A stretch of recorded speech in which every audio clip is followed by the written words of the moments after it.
You've tuned in to chipsgrooveradio.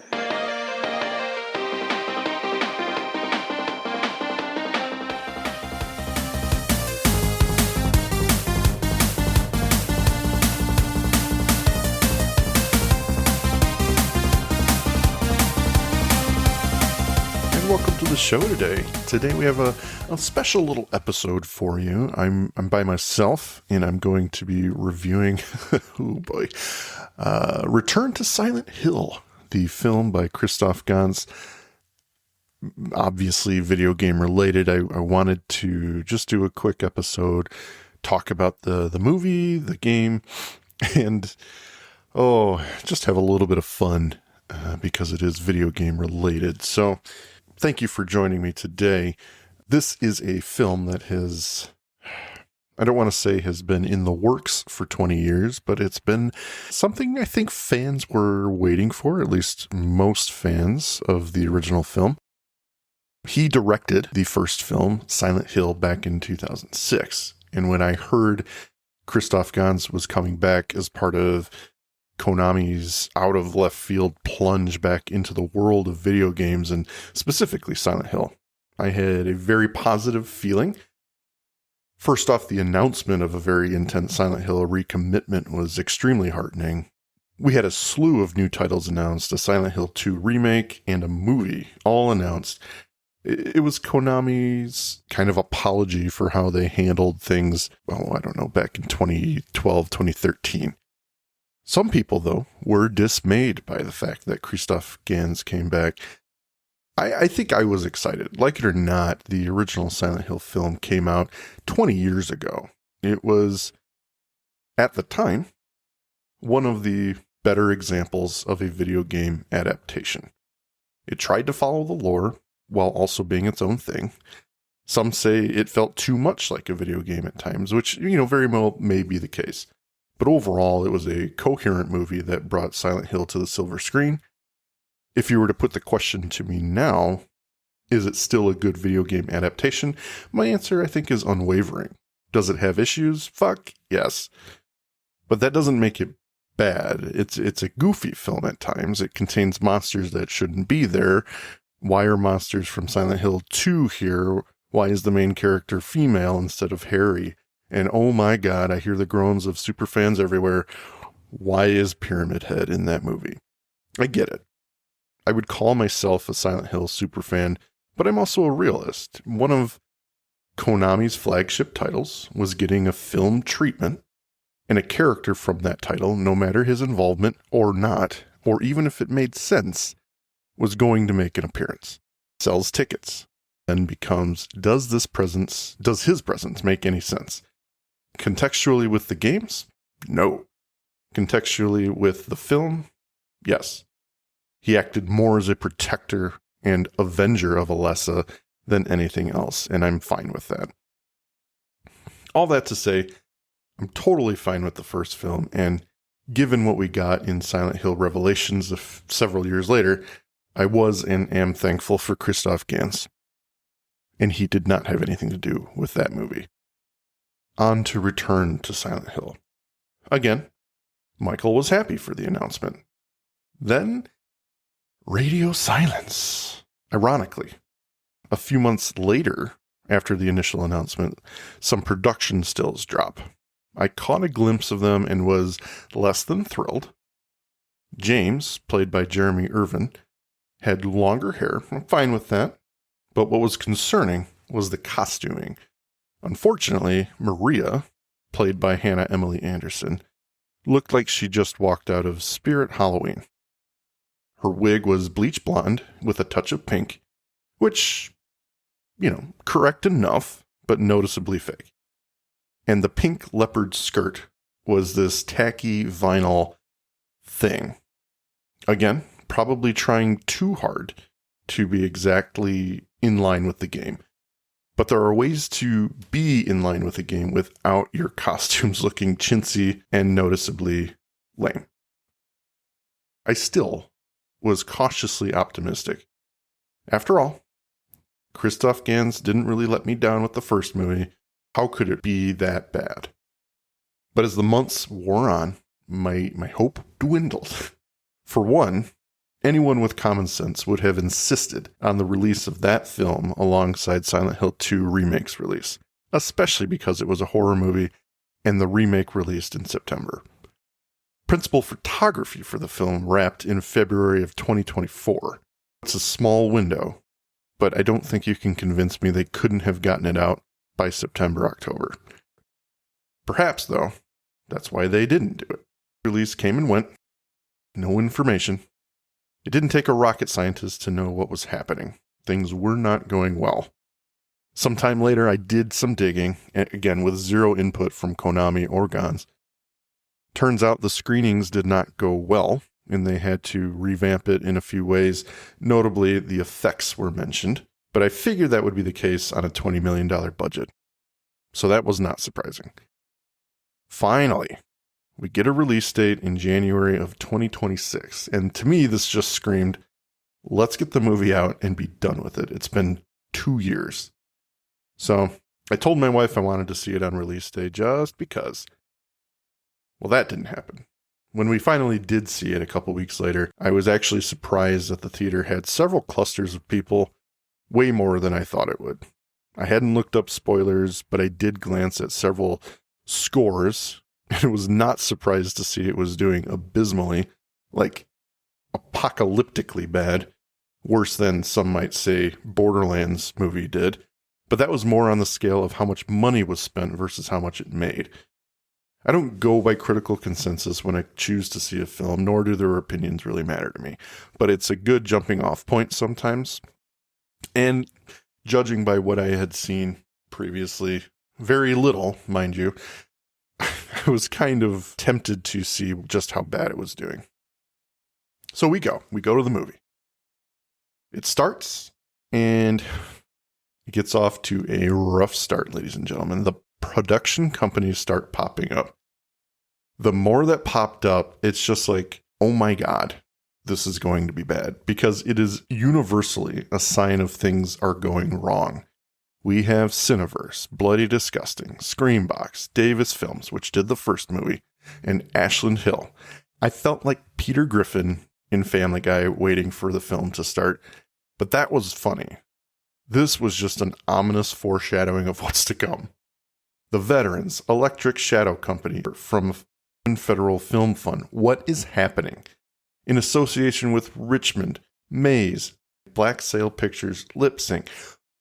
Finally, we get to a winding mountainside road. The James in the film barely reflects the James in game. But that being said, we don't know much about the video game James, just that he's a clerk, I think was his official title in the manual. In this, he's a struggling artist. James is in a black Mustang with his art. How an struggling artist can afford a Mustang, beyond me, but let's get on with the story here. James is in a black Mustang convertible with his art supplies haphazardly strewn in the back seat. Top down, everything's great. Sunny day. He lights up a spliff. Apparently he's a weed smoker. Sure enough, he hits a bump in the road and ashes on his pants, which is, I think, a good metaphor for what's about to happen to us with this film. He wipes it off, but takes his eyes off the road. Semi honks, and of course, James swerves out of the way near a bus stop, slamming into a suitcase that belongs to a woman waiting. Thus begins our movie. How James met Mary.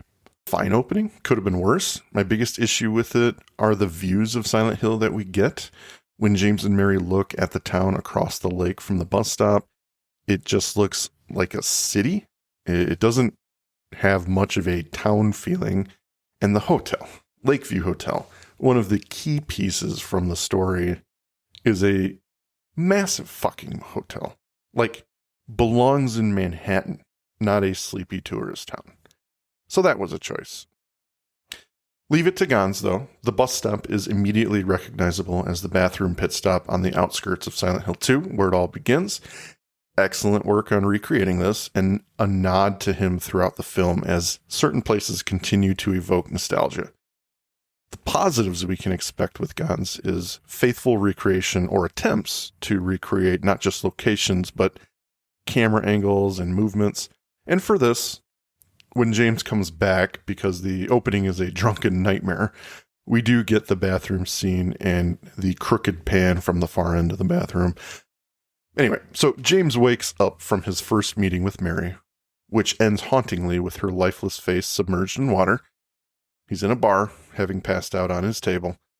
When a waitress tells him he has to go, he accidentally knocks into her, and then the security guards overreact for some reason. And for no reason, James picks a fight and is unceremoniously thrown into the alleyway into the fluffiest trash bags ever. My wife, she is a therapist.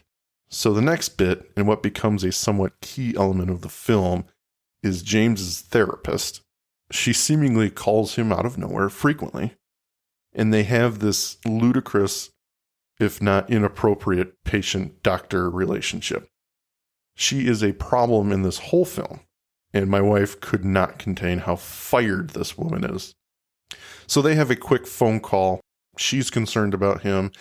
It's just a weird relationship. She calls, he calls. They have this weird text me when you get there relationship. It's just laughable. So when James arrives home, he collapses into his chair and stares at a painting he made of Mary.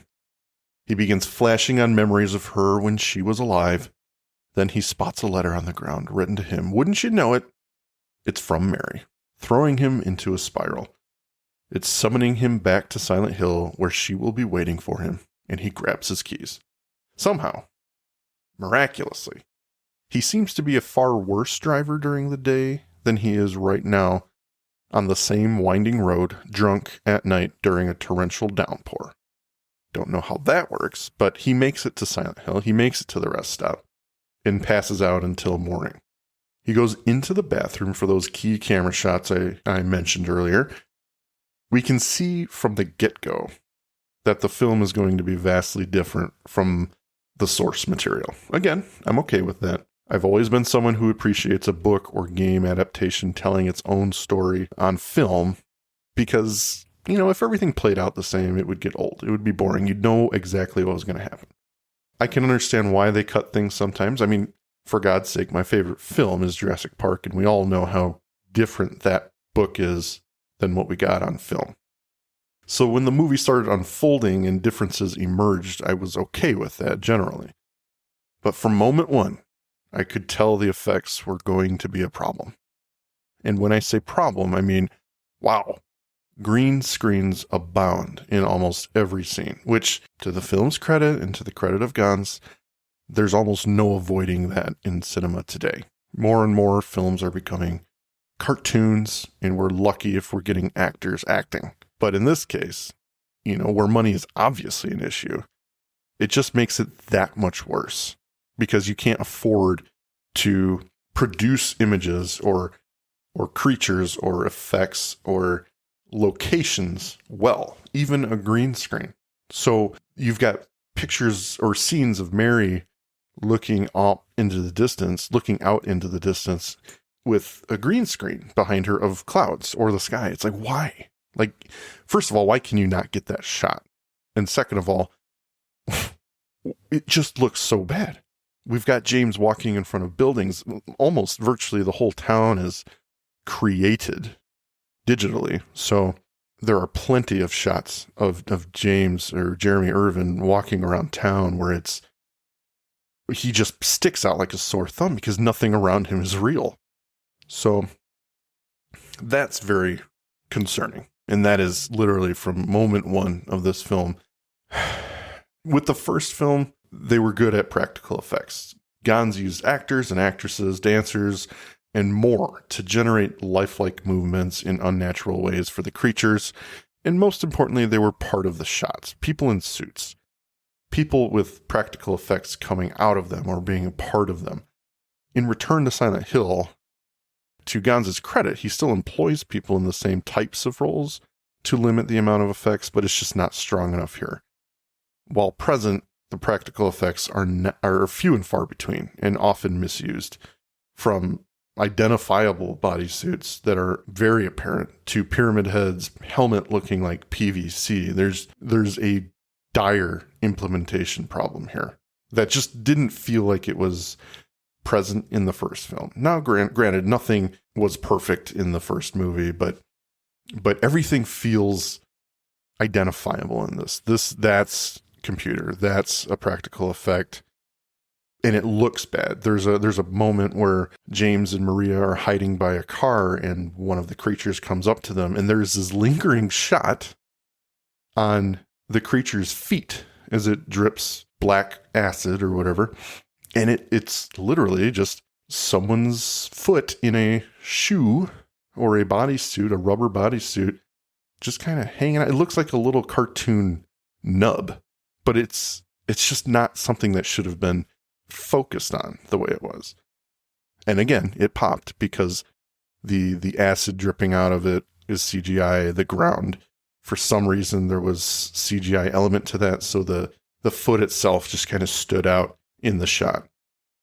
I'm not here to pick apart this film, and far be it from me to chastise someone on their filmmaking ability, but as a review, I do want and have to put it to the fire, per se. So for that sake, let's just lean into Pyramid Head's head, for example. It has a slightly different look than it did previously, and to its credit, more resembles that of the game's antagonist.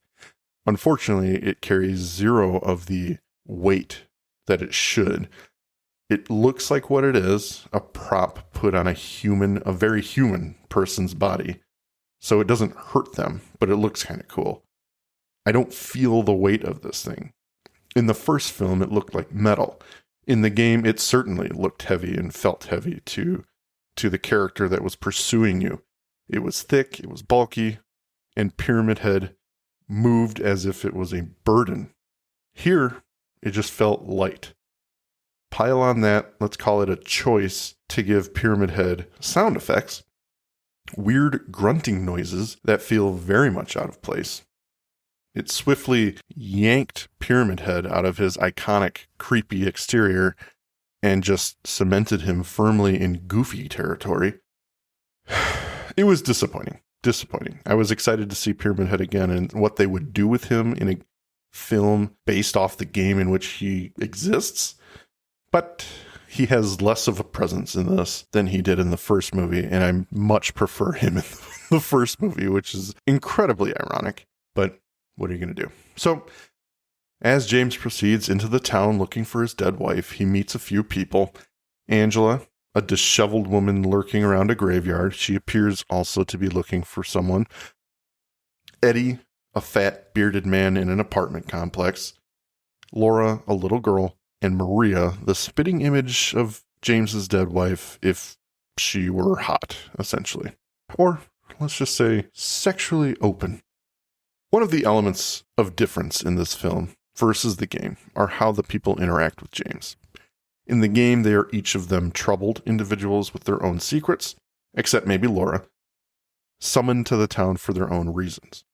Here, they not only feel different than the game, but they all feel related to James in some way. Like they know he's here, they know what's going on. They're trying to, I don't know, didn't really jive with the way the game is, but I want to talk less about that right now and more about Eddie specifically. Once again, in the game, troubled individual, but his story does slowly unfold as the game progresses, much like the other characters. We find out he's a murderer, a childish man who takes everything personally and has been picked on about his weight since he was a kid. James's relationship with Eddie throughout the game is standoffish. He never really knows how to respond to Eddie, trying to help him when he can, but of course, accidentally offending him in the process. So by the end, Eddie chooses to kill James. He's no different than anyone else, that football player, or even that stupid dog. In the film, however, Gans decides to expedite Eddie's character into about 2 minutes of screen time, going from, hey, I'm Eddie, to assaulting James. I shit you not, he's in the film for maybe 2 minutes. Instead of being some deeply troubled man who we might even empathize with at times, he comes off as an angry asshole, dirty angry asshole. To make matters worse, at the end of their encounter, Pyramid Head approaches, and Eddie warns James something to the effect of, "Oh, you've done it now, you woke him up." Which not only doesn't make sense in the context of the games, again, that's okay, but unfortunately it doesn't make sense in the context of the film either. Eddie should have no knowledge of Pyramid Head. Now, some of you may point out that the Pyramid Head in the first film was different than the game, so maybe this one is too. Correct. But it's not. In this one, he is more closely tied to the game version. And it's at this point I want to get into the main thrust of Silent Hill 2 and why James is going through whatever he's going through, which explains Pyramid Head. James is looking for his dead wife. And I'm sorry, the game's been out for a quarter of a century. Spoilers incoming. It's that time, everyone. The Magus Media Production sales pitch. Please check out our homepage at magusmediaproductions.net so you can stay up to date on all of our shows. Check out our Facebook group, facebook.com/groups/Magus Media Productions, both of which have our Discord link on it, where you can join us for live shows as we record them for future release. At Magus Media Prods on X, our Patreon, patreon.com/magusmedia, where a $5 donation will help us keep the lights on and bringing you new content, and you get some stickers. Thank you for your consideration and support. He killed his wife and has suppressed that memory. Pyramid Head has been manifested by James from his subconscious after seeing a painting in Silent Hill of an ancient executioner. Pyramid Head is there simply to remind James of his guilt, to bring it to the surface. It's ambiguous as to why James killed her, only that she was terminally ill and was verbally abusive towards the end. When he remembers his actions, he tells her he wanted to ease her suffering, but that's only half true. He wanted his life back as well. This is arguably the most important aspect of the game. You realize not only did James kill his wife, but you've been interacting with the world as James, the protagonist, quote unquote, who did something awful. So anything you may have felt for James, you begin to second guess about yourself, or you just begin to second guess it in general. It's a mind fuck of a moment, especially when you're 16, like I was. In the movie, Pyramid Head should reflect that still, because that is still something that's happened. And he's still punishing himself. James doesn't know it, but he's punishing himself for what he's done. So again, Eddie knowing about him should not happen. But Mary, again, that whole plot line, she's still sick, she's still bedridden, much less ambiguous in the film. She's also written as some victim of some weird blood cult that's been doing things to her.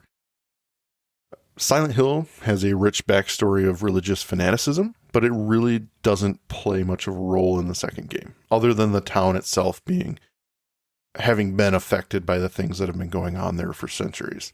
For some reason, Gans felt the need to incorporate some aspect of the religious cult Silent Hill into this film under what I assume is just a false notion that viewers of the first movie would get lost if the cultists weren't in this one. I don't agree with that. I can't stress enough that none of that stuff matters in the game, the Silent Hill 2 game. There are no cultists. Mary is just sick, and James is there to find her going through whatever he's going through. The religious aspect is a side note to the second game, if even that. But Gans threw it in there, and what they're doing to Mary is highly, highly questionable in that I don't understand it. The cultists have chosen Mary, her father being some important figure in the town. Her life has been tortured, but she views them as family or friends. She can't escape because they, and this is bad, really bad writing, give her some sort of drug that takes away her free will. It's ridiculous. Not only does that notion not make sense, but she was leaving the town of her own volition at the beginning of the film. I don't know. Drives a wedge into that theory that she doesn't have any free will, not that that's a thing. They don't go into it. Best to just breeze by that. The film wants us to believe that she's eternally tortured or something and can't leave the town. The whole cultist aspect is just weird. Doesn't make a lick of sense. There's a scene in the sewers of the town where she's in the ceremonial garb and she's being passed above the crowd of cultists, bleeding all over them as if she's been stabbed or something, and they're drinking her blood. But she's fine. Not a cut on her. Walking around just fine after that. Nothing is wrong with her. It's just one big fever dream of Christoph Gans. But anyway, not the point. Mary is sick. Some disease is killing her. We'll just call it cancer. In the game, James spends his time looking for her. And in dramatic fashion, when he makes it to their room that they stayed at in Lakeview Hotel, he finds a VHS tape. He pops it into the VCR and he watches Mary in bed. James comes in next to her, talking to her, no sound. Then abruptly he takes a pillow and smothers her as the tape goes staticky and ends. It's a fucking powerful moment, and you almost want to vomit when you first encounter it, because you're not expecting it. The emotional climax of that story is just washed away in the film. We're treated to a similar scene. She's sick, she can't walk, James picks her up from next to the window and brings her to bed. She's unhappy and then blatantly asks James to kill her. And if you've been paying attention, that, while I'm sure it's still traumatizing, pretty much takes away his guilt and the reason he should be there in the first place. In the game, it was unexpected. It was another side of a character that, sure, we didn't know a lot of, but we felt he loved his wife and was searching for her, which is why he's in the town. We didn't know he was suffering some sort of severe mental break from reality. His killing of Mary was sudden. She didn't ask to be killed. She, as I'm sure plenty of terminally ill people have said the words, "I want to die." But that doesn't mean she asked him to kill her. He chose to do it on his own, which is why he's there. To atone for that, to come to terms with what he's done, to come to terms with the moral implications of what he was really feeling. Was it for her, or was it for him? Or both? Admittedly, I had a poor reaction to all of this in the middle of the theater, and I'll give myself props insofar as I was able to keep my opinions to myself throughout the entire film until this point. But in this moment, I was overcome with laughter that I just couldn't hold in. I feel bad about it, but I try not to ruin others' experiences at the movies. It was one of those, like if you hear a fart during church, you try to contain the laughter as long as humanly possible, but then it builds and builds and builds into this eruption of a laughter as it explodes its way out. My outburst, however, was in no small part affected by the costuming during this scene as well. Mary was fine. She was sickly and pale. But James... oh, James. They chose to make him disheveled and let his beard grow because it had been some time since the characters had separated in the movies. So he's coming to see her in her final moments or whatever. It is the most hilariously fucking bad beard put to film that's not part of a satire or comedy. There was zero intention of this beard looking bad, but good Lord, it is a Halloween store mask. I half expected to see the string holding it on. So here we are. The big, intense climax of the film. Our main character is suffocating his dying wife. The classical music, which has been permeating the entire film at this point, is I assume it's the only thing they could get the rights to for this god-awful mess of a movie. That music swells, violins abound, he's burst into tears as he presses the cloth to her face, and all I can do is laugh at the absurdity of it all. And that fucking beard, it's just staring me in the face. How does anyone take this seriously? And the final confrontation begins. So I find myself in the theater just laughing my ass off as quietly as possible. Though through what is supposed to be the most emotional part of the film. And I knew all along, it's been an hour and a half, logically, mentally, but it's as if my body was just realizing it and it couldn't contain itself anymore. This movie is awful. And it only got worse. I was eventually able to contain myself for a few moments as the scene progressed, but alas, the hospital bed, which is in normal time now, real time in James's world, he's on top of the roof of Lakeview Hotel as it's burning, and he's staring at this lone hospital bed, which represents Mary's bed.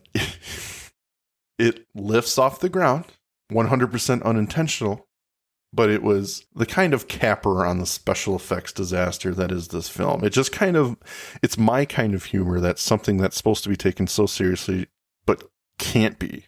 For instance, when the bed lifts off the ground by this mystical being that represents Mary, it kind of wobbles back and forth slightly, accidentally, because the wires weren't attached properly or they didn't lift at the same time. So it just looks unprofessional and like a bad play trying to do too much. So that sent me over the edge again.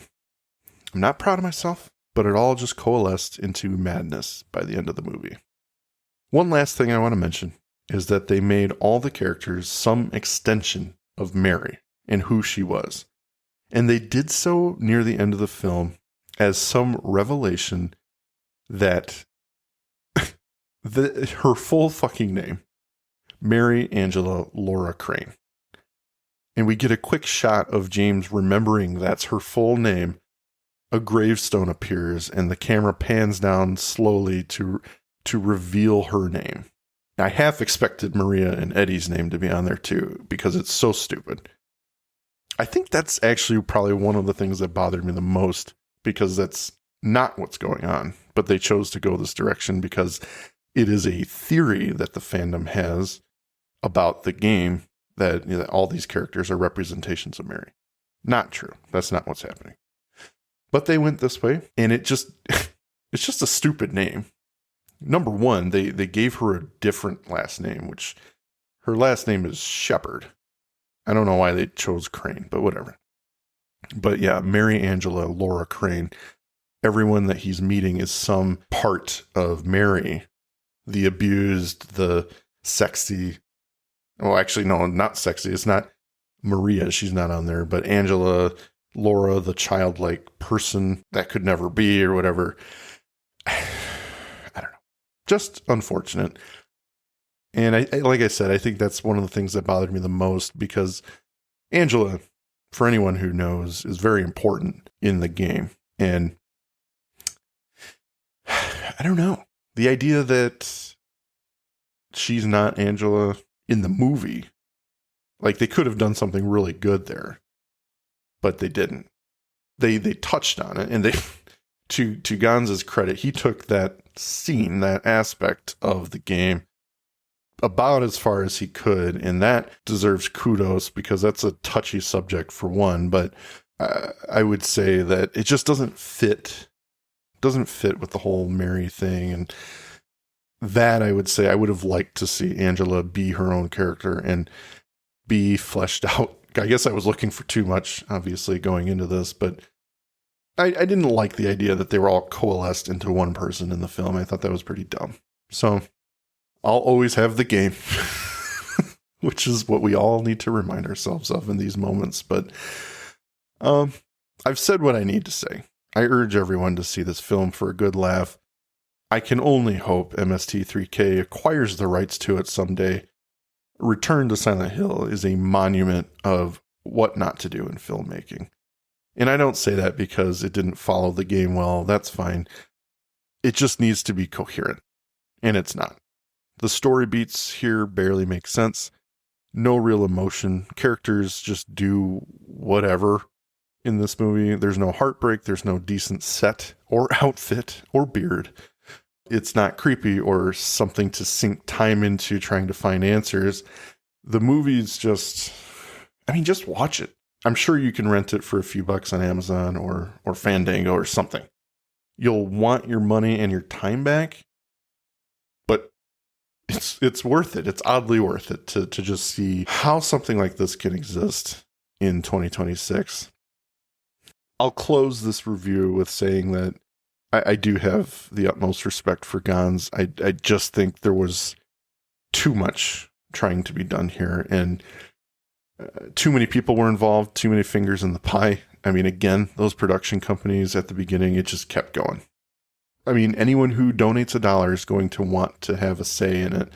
And that's a shame. But that it also is like, take a step back. And if you're not ready to commit money to it, maybe you shouldn't do it. If you're getting money from more than, I would say at the outside, if you're getting more money from more than 3 production companies, let's take a step back. Maybe this movie doesn't need to be made, or maybe we need to find a company that can actually fund it by themselves. Christoph Gans, a visionary filmmaker. He's had great successes in his life, but this is not one of them. I enjoyed my time with it. I will willfully and proudly admit I bought it just to have it. After I saw it, I was like, I need this movie. It's going to become, in the finest sense of the word, a family tradition with my wife and my stepson. We've already watched it again. Once I got it on Blu-ray. So I think this could be a yearly thing. So if there's anything positive that can be drawn from this, it's bringing people together. And if anything else, it can bring your family together too, in laughter and chuckle at all the absurdities of this film and the bad special effects and the bad writing. Alas, Return to Silent Hill is not of the same quality. No surprise there of the first Silent Hill movie. Again, that movie had issues, but nowhere near the issues of this film. So I guess 20 years was too short a time to wait for the sequel to that movie, at least by Christoph Gans. And you know what? Thinking about it now, I kind of want to watch Revelations again, Silent Hill Revelations. That was not directed by Christoph Gans, and I hated that movie. That movie was fucking awful, but I kind of want to see it again to see how it stacks up. This one will give it a run for its money, but I think this one will win out simply from the laugh factor. That one didn't really have a comedic through line like this one does. I do enjoy my time with this movie, so yeah, I'll watch it again, but I do think this one's going to be number 2 in the series for me. So thank you everyone for this quick little video game movie review. And I'm going to try to do more of this kind of thing moving forward. And as always, don't kill your wife. Chipsgrooveradio gives this a 2 out of 10 fake beards. Thank you for listening. If you liked what you heard, please rate and subscribe. We very much appreciate it. Also visit our brand new website, magusmediaproductions.net, to get all information on every show. See you next time.